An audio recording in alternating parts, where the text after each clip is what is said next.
A4C all for Christ. మోకరించి ప్రార్థించిన వారిని చూసి తెలుసుకో.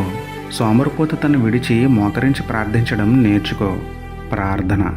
ప్రేమమేడ కృపామేడ పరలోకమందున్న మా తండ్రి, మహిమగల మీ నామమునకు స్తోత్రములు దేవా.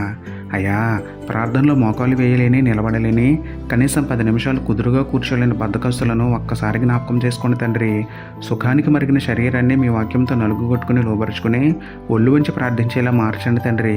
ఇశ్రాయేలీలందరి ఎదుట మోకరించి ప్రార్థించిన సొలొమోను రాజు వలె, దినమునకు 3 మార్లు మోకాళ్ళుని ప్రార్థించిన దానియేలు వలె, గెత్సెమనే తోటలో తీవ్రమైన వేదనలో మోకాళ్ళుని ప్రార్థించిన క్రీస్తు వలె, మరణ సమయంలోనూ మోకరించి ప్రార్థించిన స్తెఫను వలె, ఏ స్థితిలో ఉన్నా మోకరించి ప్రార్థించే మనస్సు ఇవ్వమని వేడుకుంటూ, మా దీన ప్రార్థన ఆలకించే మంచి దేవుడైన మీకే స్తుతులు చెల్లించుకుంటూ, నమ్ముటని వలనైతే నమ్మువానికి సమస్తమును సాధ్యమే అన్న విశ్వాసంతో యేసయ్య పరిశుద్ధ నామంలో ప్రార్థించి పొందుకున్నాము పరమ తండ్రి.